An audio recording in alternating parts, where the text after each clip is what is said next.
Doctors and scientist निकलेंगे। वो जब इन अइम्मा से और इन बड़े बड़े फिलोसोफर्स थिंकर से मुतारफ होंगे तो उनको पता रहेगा कि उनकी लेगेसी क्या है। तो ये इकबाल के शेर के तनाजुर में मैंने एक बात कह दी। सिर्फ इंजीनियर ही निकलेंगे ना मुफ्ती साहब, मतलब सिर्फ इंजीनियर वाले इंजीनियर। बस आगे का लफ्ज ना बोले। जी जी बस वही मेंशन। ठीक है, जज़ाकुमुल्लाह खैरन। अच्छा जी, अब हम आगे बढ़ते हैं। कुछ कॉलर्स आ भी गए हैं और मैं रिक्वेस्ट करूंगा कि नॉन मुस्लिम्स को पहले मौका दिया जाए। जी आतिफ साहब, आप ले लें अगले कॉलर को। हजरत आज तो असहाय है। अच्छा, मैं ले लेता हूँ, कोई बात नहीं। ये कौन है भाई? नंद? नंद जो बात हो चुकी जी, सलाम सर। हजरत आपका बैनर नहीं चल रहा तो बैनर भी चला दीजिए। बैनर। अच्छा, हमारा बैनर कहाँ से चलेगा? रुके, बैनर पे कर दिया मैंने, कर दिया। चले ठीक है। जी भाई। हाँ जी, मुझे कुछ सवाल थे। जी, थोड़ा सा मुझे तारुफ करा दे अपना। आप सनातनी हैं? जी, सनातनी मतलब हिंदुइज्म में एक लिंगायत एक कल्ट है, आपको पता है? अच्छा, लिंगायत के हैं आप, ठीक है। यानी आप कर्नाटक से ताल्लुक रखते हैं। करेक्ट। तो आप तो हिंदू नहीं है ना? लिंगायत तो अलग रिलीजन है। या एक्चुअली अलग है, ऐसा डिमांड कर रहे हैं, लेकिन अभी क्या है ना कि उन्होंने बहुत सारे ये कर दिए, मतलब एक्सेप्ट कर दिए ना अलग अलग जो कल्चर है। तो ठीक है, अभी तो कॉन्स्टिट्यूशनली वो तो हिंदू ही है। आपकी क्या डिमांड है? आपको अलग जो चाहिए? आप हिंदू नहीं बनना चाहते, लिंगायत होना चाहते हैं, या आप हिंदुइज्म एक अम्ब्रेला टर्म के नीचे आना चाहते हैं? यस, अम्ब्रेला की तरफ की हिंदू के अंडर जो लिंगायत है, तो जैसे हिंदुइज्म एक लिबरल थॉट है, तो चलो ठीक है, उसको एक मोनोथेइज्म भी एक थॉट आता है ना वेदों में। हालांकि लिंगायत वेदों को अपोज करते हैं एक्चुअली, क्योंकि उन बसवेश्वर महाराज के वचनों में बहुत सारे वेद के अपोज में बहुत सारे सेंटेंस आए हैं जी। ठीक है, तो हाँ जी हाँ, तो फरमाएं, आगे बोलें। तो देखिए, मेरे कुछ सवाल है छोटे छोटे। मतलब अभी देखो, अल्लाह जो है इतना बड़ा, मतलब इतनी कायनात बनाई, इतना गैलेक्सीज वगैरह सब बनाए, उसके लिए नाम जो है, अगर कोई मुसलमान बनता है तो नाम से क्या परेशानी कि कोई भी नाम रख दे। अब जैसे कि क्या होता है ना कि कभी भी कोई अगर, अभी आपने डिस्कस किया कि वो अल्बर्ट हॉल या फिर गजाली वो करने का, कि कोई भी अगर एक्सेप्ट करता है तो अरेबी या उर्दू नाम ही रखने की बहुत ये रहती है, मतलब उनकी डिमांड रहती है। तो क्या फर्क पड़ता है? मतलब इतना सब लैंग्वेजेस तो उन्होंने उसने बनाए, गॉड अल्लाह जो कोई भी हो। हाँ जी हाँ, बिल्कुल तो सही ये है। मैंने जो बात कही है एडवर्ड हॉल के ताल्लुक से, अगर एडवर्ड एक मुस्लिम साइंटिस्ट होते या थिंकर होते तो हम बिल्कुल लगते उनके नाम पर। जब एक इस्लामिक स्कूल है तो ऑब्वियसली बात है कि जो इस्लामिक फिगर्स हैं, अब उनके नाम चाहे वो अरबिक साउंड करें या ना करें, हम उनके नाम रखेंगे। तो मसलन इब्न सीना है। अब इब्न सीना को एवसीना बोला जाता है। अब एवसीना तो इस्लामिक साउंड नहीं करता, तो अगर आप एवसीना भी रखेंगे, या इब्न रुश्द है तो उसका जो उसको यूरोप में उसको एवरोस बोला जाता है, तो अगर आप एवरोस हॉल भी रख देंगे तो हमें कोई हर्ज नहीं है, क्योंकि आफ्टर ऑल आप इब्न रुश्द के बारे में बात कर रहे हैं। नाम से फर्क नहीं पड़ता है, बल्कि असल ये है कि आप हैं कौन। मसलन आपका, आई डोंट नो कि आपका असल नाम क्या है, लेकिन NAND नंद अगर आपका ही नाम है और आप मान लीजिए इस्लाम कबूल कर लेते हैं और आप ये कहते हैं कि भाई मैं तो यही नाम रखूंगा, तो नाम रखें, कोई हर्ज नहीं है, एज लॉन्ग एज उस नाम में शिर्क की बू ना हो। ठीक है, तो इस तरह के नाम भी होते हैं। आप देखें कि गुजरात में एक बड़ी तादाद है मुसलमानों की कि जिनका लास्ट नेम पटेल है, तो पटेल क्या इस्लामी नाम है? नहीं, तो उन्होंने अपना लास्ट नेम बाकी रखा है। केरला में आप चले जाएं, ऐसा ही है कि बहुत सारे लोग के लास्ट नेम वो हैं जो उनके फोर फादर्स के थे। तो नाम बदलना जो है वो कोई जरूरी नहीं है, अनलेस ये कि नाम में कुछ गड़बड़ी हो तो ठीक है। आप अमेरिका और इंग्लैंड में, यूरोप में आप देखेंगे कि बहुत बड़ी तादाद में जो लोग इस्लाम कबूल कर रहे हैं वो अपना नाम वही रखते हैं जो है। अभी कुछ दिन पहले एक हमारा एक प्रोग्राम था इसी स्कूल के ताल्लुक से, तो हमने एक शख्स को बुलाया हुआ था जो नो मुस्लिम है, 21 साल 22 साल पहले उसने इस्लाम कबूल किया था और वो ब्लैक अमेरिकन है। तो उसका नाम था विल, नहीं उसका नाम था विल था उसका नाम है विल समथिंग, विलियम, राइट। तो वो कहने लगा, अब उसका नाम है उबैदुल्ला इवेंट्स। तो वो अपनी उसमें बयान करने लगा कि भाई विल से मेरा नाम उबैदुल्ला कैसे पड़ा। वो कहने लगा कि लोग मुझे विल नहीं कहते थे बल्कि विल कहते थे, विल। तो जो खुसूसन जो देसी थे, जो है जो इंडिया पाकिस्तान के, तो मुझसे कहता भाई मेरा नाम विल नहीं है, विल है, आप मुझे विल बुलाओ। वो विल नहीं कह पाते थे। तो एक दिन एक साहब सामने से आ रहे थे जिनका नाम उबैदुल्ला था, तो मैंने कहा कि बस मेरा नाम आज से उबैदुल्ला है, तो उबैदुल्ला बुलाओ मुझे, वो मेरे लिए ज्यादा आसान है। तो अब उनकी शनाख्त उस आदमी की उबैदुल्ला इवेंट्स बन गई। तो यानी उसको मजबूर नहीं किया, जबकि ये जो वाकया है ना जो उसने सुनाया, वो एक मदरसे का सुना, वो एक मदरसे में पढ़ रहा था, तो मदरसे ने मजबूर नहीं किया उसको कि तुम अपना नाम बदलो। उसने सहूलत देखी कि यार मैं एक कल्चर में आ गया हूं, उस कल्चर में ये वाला नाम ज्यादा सूट कर रहा है, उसने अपना नाम बदल लिया। अच्छा, ओके, थैंक यू। तो नाम बदलने का मसला तो मेरे भाई इंडिया में आप ये देखें कि क्या पूरे नॉर्थ में तो हर जगह है, साउथ में भी है। आपने मद्रास का नाम चेन्नई रखा, क्यों रखा तमिलनाडु में? कि नहीं जी ये हमारा जो एंशियंट नेम है ना वो चेन्नई है, मद्रास तो गौरव ने दिया था। भाई क्या हरज था, आप मद्रास एक चीज चल गई थी तो आप उसको बाकी रखते। आपने कलकत्ता को कोलकाता कर दिया, क्योंकि उसका प्रोनाउंसिएशन कोलकाता है ना, बंगाली प्रोनाउंसिएशन, कि इवन आप वो नाम नहीं बल्कि उसका प्रोनाउंसिएशन भी वही चाहते हैं जो आपकी सिविलाइजेशन से इंस्पायर्ड है आपके मुताबिक, ठीक है। आपने बॉम्बे को मुंबई कर दिया, ठीक है, और इस तरीके से यूपी में बल्कि महाराष्ट्र में औरंगाबाद का नाम क्यों? क्या औरंगजेब जो है वो इंडिया में पैदा होकर इंडिया ही में नहीं मरे, उसी जगह उनकी कब्र नहीं है? महज इसलिए कि आप ये समझते हैं कि चूंकि औरंगजेब ने एक हमारे खिलाफ जंग लड़ी, हालांकि वो चीज गलत है, नहीं वो मजहबी जंगें नहीं थी, हमारे खिलाफ जंग लड़ी है, लिहाजा वो एक गलत आदमी था, लिहाजा उसके नाम से कोई शहर है तो उसको बदलो। तो भाई नाम बदलने का तो सिलसिला हिंदुओं ने शुरू किया हुआ है, और आप बात कर रहे हैं मुसलमानों की। नहीं, मैं वही पूछ रहा था कि एक नैरो माइंडेड थॉट नहीं किया, भले be it is Hindu be it is Muslim, एक ऐसा मुझे लगा एक नैरो माइंडेड थॉट, जो भले हिंदुओं का हो वो कोई बात नहीं, तो वो तो सियासती है, ठीक है, कोई बात नहीं। अच्छा आपने आंसर दिया। मेरा एक सवाल था कि देखिए ऐसे हमको मुझे हदीसों से मिलता है कि कलमा जो है, जो ला इलाहा इल्लल्लाह, ये तो कई जगह मिलता है। तो मान लो कि अब उस वक्त के जो कुरान में मोहम्मद साहब ने जो एड्रेस किए जो लोगों को, अहले किताब है, मुशरिक है, काफिर है, तो इनकी डेफिनेशन हमको पता है कि मुशरिक मतलब जो अल्लाह को भी उस वक्त मानते थे पर वो शरीक करते थे, मतलब पार्टिसिपेट करते थे दूसरे गॉड को। अब देखिए मोहम्मद साहब का दौर गया, उसके बाद बहुत सारे मतलब अलग अलग कल्चर्स आए, अलग अलग सेक्ट्स आए, कल्ट्स आए, तो उसमें वो इसमें कवर नहीं होते वो मुशरिक काफिर में। कुछ लोग है कि उनके सेपरेट आइडॉल्स है, कोई मतलब उनके कोई तो महापुरुष को मानते हैं, कुछ अलग अलग भगवान है, तो उनको किस कैटेगरी में आप डाल सकते हो? अब एग्नोस्टिक भी आ गए हमारे बहुत सारे इसमें। कुछ लोग ऐसा होते कि जैसे हमारे लिंगायत में वो हम वन गॉड को मानते हैं, लेकिन फिर जो फॉलो करते हैं वो मतलब किसी दूसरे को भी शरीक करते हैं पर पहले नहीं करते थे, तो हम उसको किस कैटेगरी में डाल सकते हैं? कुरान ने क्योंकि वो भी ये कलमा मानते कि ला इलाहा इल्लल्लाह। हाँ जी, कुरान में जो रसूल अकरम सल्लल्लाहु अलैहि वसल्लम पर नाजिल हुआ, उस पूरे कुरान में हर जगह जहां पर भी आइडियोलॉजीज का जिक्र है, उसमें वो तमाम आइडियोलॉजीज आ गई जो उस जमाने में थी, उससे पहले थी और आइंदा आगे चलकर होंगी, चाहे वो एथीस्ट हो, एग्नोस्टिक हो, वो मुशरिक हो या कोई भी हो। मसलन मुशरिक आपने खुद ही डिफाइन किया कि मुशरिक वो है जो खुदा के साथ किसी को एसोसिएट करता हो। अब वो किसी को भी एसोसिएट कर सकता है, जरूरी नहीं है कि वो लात, उज्जा, मनात और हुबुल को और बाल को वो एसोसिएट करे, वो किसी को भी कर सकता है। वो राम, कृष्ण और इसके अलावा कोई और भी, या अपनी स्पिरिट्स हो, आबा अजदाद की रूहें हो, उनको भी वो अगर खुदा के साथ एसोसिएट करेगा एज ए पार्टनर तो वो शिर्क है। तो अगर कुरान ने शिर्क का लफ्ज इस्तेमाल करके या मुशरिकीन का लफ्ज इस्तेमाल करके उस आइडियोलॉजी को रिफ्यूट किया है, तो डजंट मैटर कि आपने किन आइडल्स को और किन so called gods and goddesses को आपने खुदा के साथ शरीक ठहराया, इससे कोई फर्क नहीं पड़ता। शिर्क शिर्क है, वो चाहे किसी को भी आप शरीक करें खुदा के साथ। इसी तरीके से आप कहें, मैं आपको बता दूं कि एथिस्ट, आप कहें कि भाई एथिस्ट तो नहीं थे उस जमाने में, या ये अभी आज बढ़े हैं, तो कुरान ने इसको कहा कैसे एड्रेस किया? कुरान ने इसको भी एड्रेस किया है। सूरह जासिया में कुरान करीम ने इसको एड्रेस किया वो इस तरीके से कि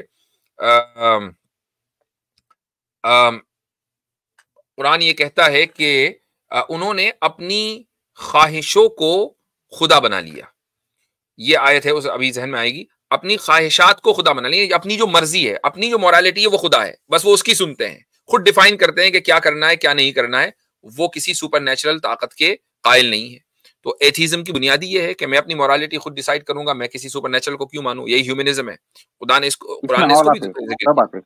अच्छा, इसमें सब आते हैं। जी जी अच्छा, ठीक है। और मेरा अगला सवाल ये है कि देखिए अभी 2240 में जो आई है एक आयत, अब काफी अच्छा लंबी आपसे बात हो गई है, क्योंकि आज हम एक लास्ट ले लो, खुदा के वास्ते, जी लास्ट आपके पास आ जाइएगा, आते रहते हैं आप हर चैनल पे, तो नेक्स्ट हाँ, तो अगली मरतबा बात हो जाएगी, और भी लोग हैं, क्योंकि आज हम आज भी हम मुख्तसर करेंगे। लास्ट ले लो, लास्ट एकदम लास्ट शॉर्ट लेंगे। ठीक है, अगर मैं महसूस करूंगा कि इसका जवाब लंबा है तो मैं आपसे कहूंगा कि मैं अगली मरतबा जवाब दूंगा। जी जी, आइए आयत आगे। अफराइता मन इत्तखज़ इलाहहु हवाहु वअदल्लहु अल्लाह, ये आयत है सूरह जासिया की। जी जज़ाकुमुल्लाह। जी हाँ, 2240 में तो देखिए मेरा वही है, तो ये मोहम्मद सल्लल्लाहु अलैहि वसल्लम ने, मतलब ये बाद में क्या मनसूख हुई आयत कि उन्होंने क्यों ये फिर ये फॉलो नहीं की, ये क्या है मतलब? बाद कौन में सी आयत? उन्होंने बूथ तोड़े। 2240 कि उन्होंने अगर वो अल्लाह चाहते तो सब चर्चेस टेम्पल्स ये कर देते, एबॉलिश कर देते। ये 2240 की आयत है। 2240 नहीं, अल्लाह नहीं, ये तो आपने गलत तर्जुमा कर दिया इसका। ये कहाँ है? ये तर्जुमा ही गलत है। अल्लाह चाहते, वलौला दफ़उल्लाहि अन्नास बअदहुम बिबअद, अगर अल्लाह लोगों के एक गिरोह के शर को दूसरे के जरिए दफा न करता रहता, तो खानकाहें, कलीसा, इबादतगाहें और मस्जिदें जिनमें अल्लाह का कसरत से जिक्र किया जाता है सब मिसमार कर दी जाती। यानी अल्लाह नहीं करता, लोग करते। ये अल्लाह ताला ने यहां जिहाद और जंग की हिकमत बयान की है कि जंग को इसलिए लीगलाइज किया गया कि अगर बस जंग को हराम करार दे दिया जाए तो लोग आपके ऊपर हमला करेंगे, आप कुछ नहीं कर पाएंगे, आपकी इबादत गाहों को तोड़ देंगे, आप कुछ नहीं कर पाएंगे। ये मतलब है इसका। अच्छा, ठीक है, ओके, शुक्रिया बहुत बहुत, थैंक यू। चलें, ठीक है, आगे बढ़ते हैं जी। अगला कॉलर योहान से पहले मैं लेना चाहूंगा कैलाश जी। भाई कैलाश। नमस्कार जी। जी कैलाश भाई। नमस्कार जी, आवाज आ रही है? आइए जी।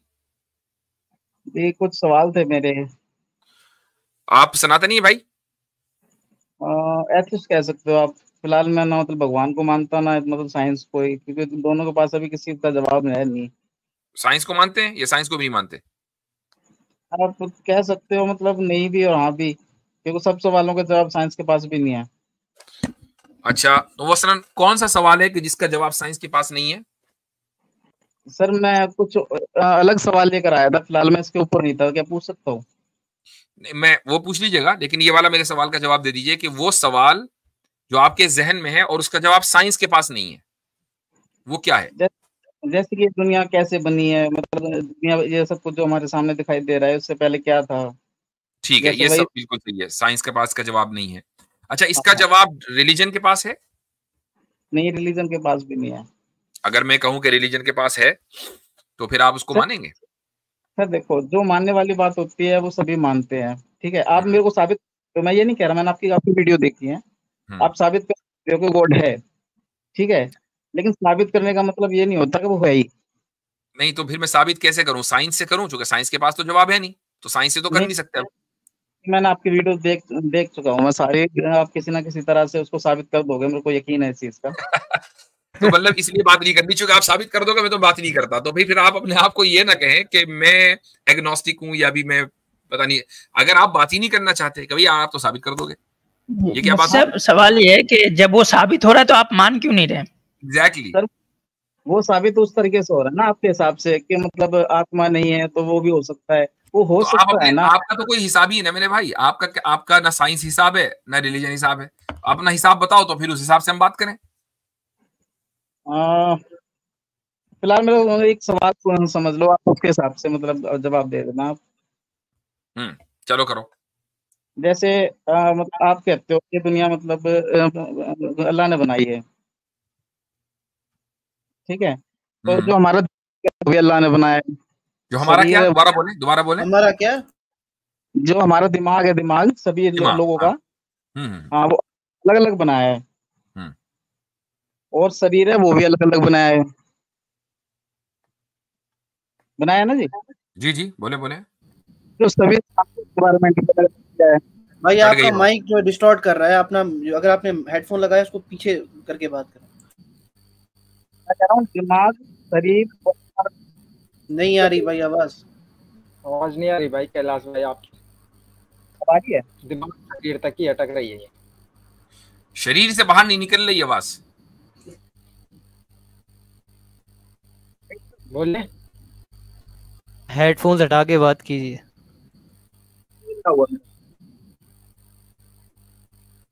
नहीं आ रही। आप कैलाश में ही है मेरे ख्याल से, वहां नेटवर्क नहीं पकड़ते। माउंट कैलाश में शरीर से बाहर नहीं निकल रही आवाज जी। चले इनको बाद में लेंगे, तो टाइम जाया हो रहा है। रोहन शर्मा। हेलो जी भाई। नमस्ते मुफ्ती साहब जी। आदाब। आवाज क्लियर है क्या? बढ़िया बढ़िया सर, आप बताइए। आप जी आप बताएं जी, बोलिए। नीचे एक मिनट, बैक स्टेज पर एक कॉलर है, शायद वो साहिल अदीम वाले मामले में मुझसे बात करना चाहते हैं। मैं भी आपको लूंगा भाई इनके बाद। जी अच्छा ओके जी जी, आप बोले रोहन, आप आ गए, आप बोले। अच्छा सर, एक्चुअली मैं अभी आपकी स्ट्रीम अभी कोई आए थे मेरे से पहले, तो उन्होंने एक बात बोली थी, आपने एक बात बोली कि औरंगजेब इंडिया में आए, वो इंडिया में ही मरे, राइट? तो मेरा सर ये कहना है कि लाइक आप सपोर्ट करते हो मुगल इन्वेजन को, या इस चीजों को कि वो आए और वो इंडियन हो गए, तो इस चीज को आप सपोर्ट करते हैं? फिर इस पर आपका क्या ओपिनियन? नहीं, इसका ताल्लुक हमें सपोर्ट करने से नहीं है। हमारे सपोर्ट करने या सपोर्ट ना करने से कुछ फर्क नहीं पड़ता। हाँ, हम ये जरूर कहते हैं, हिस्टोरिकल देखें, हिस्ट्री दोनों तरफ है, और आप एक ही तरह के इन्वेजन को आप जस्टिफाई भी कर सकते हैं और ये भी कह सकते हैं कि वो अनजस्टिफाइड था। लेकिन मैं समझता हूं कि जब वो आ गए एक मुल्क में और उस मुल्क को उन्होंने अपना बना लिया, और उससे लिया नहीं बल्कि उसको दिया है, और बहुत कुछ दिया है, इतना दिया है कि आज भी आप लोग उनका खा रहे हो, इतना दिया है। तो फिर ये कहना कि जी सपोर्ट करो ना करो, इससे कोई फर्क नहीं पड़ता। ये तो आप खाना छोड़ दें, उनका दिया हुआ है। तो फिर तो सर इस लॉजिक के हिसाब से आपको इजराइल से प्रॉब्लम ही नहीं होनी चाहिए, क्योंकि वो वहां पे है, उन्होंने इजराइल जो वहां पे है, जो जिन्होंने इतना डेवलप कर दिया। मुझे लगता है कि उन्होंने डेवलप नहीं किया, बल्कि उन्होंने उसको डिस्ट्रॉय किया है। गज्जा भी तो उसी जगह का हिस्सा है ना, तो गज्जा को जो डिस्ट्रॉय किया वो किसने किया? नहीं सर, मैं भी इजराइल की बात कर रहा हूं। भाई गज्जा को इसराइल के अंदर एनेक्स करना चाहते हैं ना वो, इसीलिए तो जंग हो रही है। तो उस पूरे एरिया को उन्होंने, तो अब अगर आप ये कहें कि नहीं, वो असल में डेवलप करने की जो टैक्टिक है वो ये कि पहले वो मारते हैं फिर उसके बाद डेवलप करते हैं, तो ये तो कोई बात ना हुई। आप बताएं कि अगर मुगल इन्वेजन या खिलजी इन्वेजन या तुगलक इन्वेजन, व्हाटएवर इन्वेजन, क्या उन्होंने उस तरह का डिस्ट्रॉय किया था जो गज्जा में हो रहा है, जो आपने दोनों को इक्वेट कर दिया? सर उससे भी ज्यादा हुआ होगा।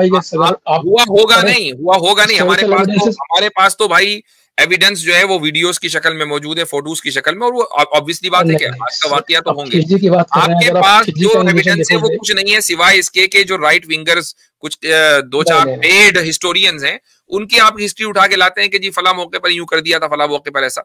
अगर ऐसा होता तो क्या औरंगजेब की आर्मी में ज्यादा हिंदू होते? उनके जो जनरल थे वो हिंदू होते? भाई वो तो फिर मुखालिफ, वो तो दूसरी पार्टी में होते ना। जब मेजॉरिटी लोगों ने इंडिया में, रोहन साहब एक सेकंड रुक जाए, मैं आपको भी मौका दूंगा। देखिए जो दोनों एस्पेक्ट्स हैं हिस्ट्री के, ये अगर आप इसको इक्वेट करेंगे तो ये फॉल्स इक्विवेलेंस है। बिल्कुल। उसके पीछे वजह ये है कि जिस वक्त मुगल्स यहाँ पे आए या दिल्ली सल्तनत वाले आए, या उससे पहले कोई भी इन्वेडर कहीं पे भी आता था, फॉर दैट मैटर किसी भी मुल्क में, तो वो जो था ना, आप लोग ही बोलोगे तो फिर बात सुनिए, आपने सवाल किया तो उसका जवाब तो दिया जाएगा ना, और सवाल मुख्तसर होता है, जवाब लंबा होता है, जवाब लंबा होता है जी। उस जवाब में अगर कुछ गलत चीज होंगी तो उसमें एड्रेस भी तो करना पड़ेगा। पॉइंट आउट कीजिएगा, अभी रुक जाइए, खामोश रहिए जी। तो जिस वक्त ये दुनिया में ये जो भी चल रहा था कि एक दूसरे को इन्वेड किया जाता था, कॉन्कर किया जाता था, तो उस वक्त का ये वर्ल्ड ऑर्डर था, तब ऐसा ही होता था, कोई रूल बेस्ड ऑर्डर नहीं था। आज मुसलमानों का जो मेन मुद्दा है वो ये है कि रूल आपका, वर्ल्ड ऑर्डर आपका, वो आपने बनाया और उस बेसिस पे भी आप नहीं चल रहे। यानी जब अपना टाइम आता है तो आप उस वर्ल्ड ऑर्डर को बाईपास कर देते हो, यानी तब आप यूनाइटेड नेशंस के तमाम रेजोल्यूशंस को बाईपास कर देते हो। लेकिन जब आपके अगेंस्ट कोई चीज जा रही होती है तब आप बोलते हो कि हम यूनाइटेड नेशंस के रेजोल्यूशन को मानने वाले हैं, हम जो है वो इंटरनेशनल वर्ल्ड ऑर्डर को मानने वाले हैं। तो ये दो चीजों को इक्वेट करना ये टोटली फॉल्स इक्विवेलेंस है। वो उस वक्त दुनिया कुछ और थी, आज दुनिया कुछ और है। मुसलमानों का मेन मुद्दा ये है कि आप लोग हिपोक्रेसी दिखाते हैं और आप अपने जो अपना मयार है उसी पे खड़े नहीं उतरते हैं। जबरदस्त पॉइंट। अच्छा, उस वक्त नेशन स्टेट नहीं था, ऐसा नहीं था कि जी वो अफगानिस्तान अलग मुल्क है। भाई आप तो जो अखंड भारत है वो अफगानिस्तान तक लेके जाते हो कंबोडिया से। तो अब अगर अफगानिस्तान में मान लीजिए गजनवी थे तो वो तो आप अखंड भारत का ही हिस्सा थे ना। तो एक स्टेट ने अखंड भारत के दूसरे स्टेट के ऊपर हमला कर दिया, क्या मसला है इसमें? ये तो होता ही रहता है। आपके एक राजा दूसरे महाराजा के ऊपर हमला करते थे, दिन रात ही होता था इंडिया में, दिन रात सारी दुनिया में यही होता था, सिर्फ इंडिया में नहीं। पहली बात तो सर आपके जो कुछ गलत है। चौला और पॉल के इसको कैसे देखते हैं? जो चौला है और जो पॉल है, इन दोनों की लड़ाई को आप कैसे? पॉल पालाज। अच्छा पालाज। हाँ जी, बोलिए क्वेश्चन क्या था? लड़ाई को इन्वेजन के तौर पे पहले तो सर मैं आंसर दे दूं। एक्चुअली क्या है ना सर, आप लोगों ने आंसर दे दिया, उसमें काफी सारे गलत पॉइंट्स थे, उसको मैं क्लियर कर दूं अगर आप इजाजत देते हो, वरना तो सर इसका फायदा ही नहीं है ना। आप कुछ भी गलत सामने से जवाब दें और फिर आप अपलोड कर दें इसे। कौन सी बात गलत नहीं, उन्होंने बोला कि जो आपके हिस्टोरियंस है वो मतलब पेड हैं और औरंगजेब ने कुछ अत्याचार नहीं किया। तो सर ये तो आप नहीं है भाई, रोहन भाई पेड नहीं, वो हिस्टोरियन ही नहीं है, नहीं है। तो सर आप किसी भी हिस्टोरियन का आप किसी भी हिस्टोरियन का सर औरंगजेब का टाइम पीरियड आप देख लीजिएगा, उसने कितने अत्याचार किए, कितने मंदिर तोड़े, हमें अपनी इस्लामिक आइडियोलॉजी। रोहन भाई सारे हिस्टोरियन ने, गरचे उनके कुछ पॉलिसीज पे क्रिटिसाइज किया हो, सारे हिस्टोरियन मानते हैं कि औरंगजेब वाज द वन। कोई नहीं मानता सर। अगर आपका यही आइडियोलॉजी है तो आपने बोला कि वर्ल्ड ऑर्डर ऐसा हो गया। पहली बात तो सर आप रोहन भाई, ये मैं नहीं मानता। जो इंडियन कांग्रेस है ना, उन्होंने जो किताबें पब्लिश की, उन्होंने जो आर्टिकल, या तो आप कहें कि मैं इंडियन कांग्रेस का नाम न ले, वरना कहेंगे कि हम कांग्रेस को सपोर्ट कर रहे हैं। भाई ये कांग्रेस वो कांग्रेस नहीं है। इंडियन कांग्रेस एक बॉडी है इंडिया की, जो हिस्ट्री को देखती है, इंडिया की हिस्ट्री को देखती है वो, ठीक है। तो या तो आप अपने ही जिस देश की बात कर रहे हैं उसके इंस्टीट्यूशंस, उसकी जो एक सरकारी बॉडी है, कह दें कि भाई ये मैं नहीं मानता उसको, मैं सिर्फ व्हाट्सएप यूनिवर्सिटी को मानता हूँ। सर आप मुझे कुछ भी दिखा दीजिए कि जहां औरंगजेब ने अत्याचार ना किया। अब आप बोलेंगे डेवलपमेंट किया, तो मैं वही लॉजिक दे रहा हूँ। फिर जूस ने बहुत डेवलप कर दिया, तो फिर आपको बहुत खुश होना चाहिए कि जूस ने इतना डेवलप कर दिया इसराइल को। आप उनको गाजा दे दीजिए, वो गाजा भी डेवलप कर देंगे। इसी लॉजिक के साथ आपको चलना। आप आसिम भाई को बोलने दीजिए, फिर बोल लीजिएगा। सुन लीजिए, चौलाज ने अत्याचार किए थे, चौलाज ने अत्याचार किए थे।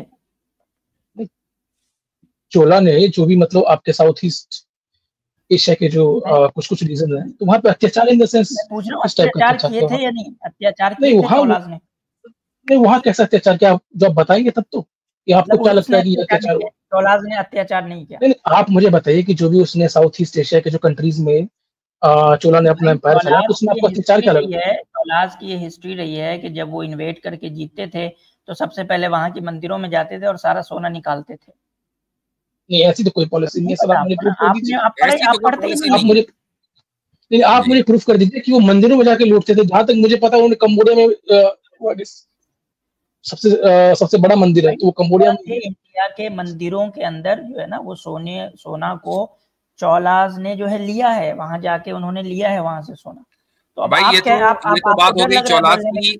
आसिम भाई, ये तो बात चौलाज की हो गई सदियों पहले की। आपके मंदिरों का खजाना तो अभी भी गवर्नमेंट ही लेती है। आपके मंदिरों का अपने खजाने के ऊपर, चढ़ावे के ऊपर कोई कंट्रोल नहीं है। अभी भी वो गवर्नमेंट ही ले रही है। वो गवर्नमेंट चाहे किसी को गवर्नमेंट ले रही है। आप मुझे दिखा दीजिए कि गवर्नमेंट ले रही है, एक्सेप्ट फॉर कर्नाटका। और अगर हम चलें एक्सेप्ट फॉर कर्नाटका, आपने मान लिया, कर्नाटका क्यों ले रहा है भाई? कर्नाटका में अरे भाई साहब, आपको नहीं पता कि वहां पे अभी कांग्रेस, कर्नाटका में अभी कुछ दिन पहले तो बीजेपी सरकार है। अभी तो बीजेपी थी वहां।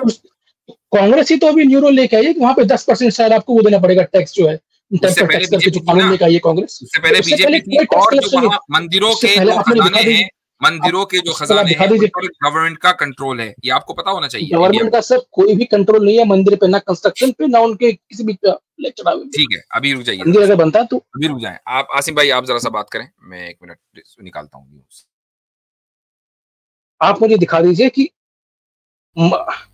मंदिर का चाहे वो कंस्ट्रक्शन हो चाहे कुछ भी हो, वो इंसान अपना डोनेशन देगा।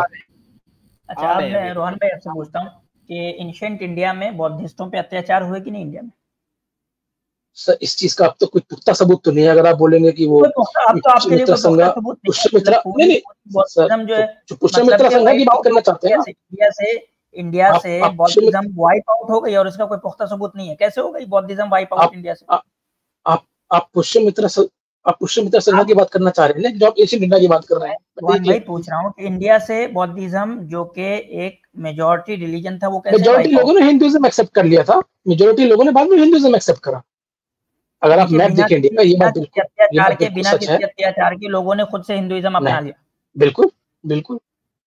अभी मैं आपको दिखा रहा हूँ, आपको आदि शंकराचार्य का भी पता होना चाहिए, इंडिया बिफोर आदि शंकराचार्य और नॉर्थ इंडिया आफ्टर आदि शंकराचार्य।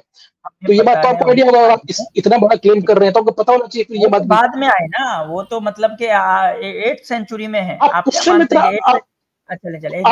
संघ की बात कर रहे हैं ना, 8th सेंचुरी से पहले यहाँ मेजॉरिटी बौद्धिस्ट थे। आप पुष्यमित्र संघ की बात कर रहे हैं ना, अगर आप ये कह रहे हैं कि बुद्धिस्ट के साथ अत्याचार हुआ, तो किस रूलर के अंदर आप अत्याचार की बात कर रहे हैं? आप ये रोहन साहब नीचे ही हमारे एक बुद्धिस्ट भाई बैठे हैं, वो खुद कहते हैं कि भाई आप ये बातें मत करो, आदि शंकराचार्य के बारे में भी बहुत बातें की है, तो ये ना कि अत्याचारी नहीं। रोहन भाई यहीं पे हैं, वही बात है कि एक मुस्लिम योहान भाई आपके सामने जो है ना ये बुद्धिस्ट हैं, ये आपने बताया कि कुछ भी नहीं किया, कोई अत्याचार नहीं हुआ। योहान साहब अगर आप बता दें कुछ अत्याचार अगर आप पता हो। हाँ, मतलब मैं एक वीडियो देखा था जहाँ पे शंकराचार्य के उनके किताब में लिखा था कि ये इंडिया में जो बुद्धिस्ट को जहाँ बदल कर वैसा कुछ लिखा था। आपने को रेफरेंस सेंड कर दिया, एक बार जरा मैं पढ़ के आपको बताता हूँ, कुछ लिखा था नहीं। हाँ, मैं सर्च कर दीजिएगा। आप इतना बड़ा क्लेम कर रहे हो तो आप मेरे को दिखा दीजिएगा कि ऐसा कोई रेफरेंस है, क्योंकि मेरे हिसाब से तो ऐसा कुछ भी नहीं है। नहीं, साइंस के टाइम पे ऐसा कोई भी प्रूफ नहीं है कि उसमें ये था कि नहीं, आप अगर वो प्रोसिक्यूट किया नहीं, साइंस जर्नी ने एक वीडियो बनाया था इस टॉपिक के ऊपर, जहाँ पे उन्होंने बोला था कि शंकराचार्य की किताब में उन्होंने बताया था कि वो चैनल ही बुद्धिस्ट का जो हिंदूज के अगेंस्ट है। अभी तो वही बात होगी कि कोई इस्लामिक चैनल आपको बना रहा है, अब कोई एक्स मुस्लिम तो इस्लाम की अच्छाई तो करेगा नहीं।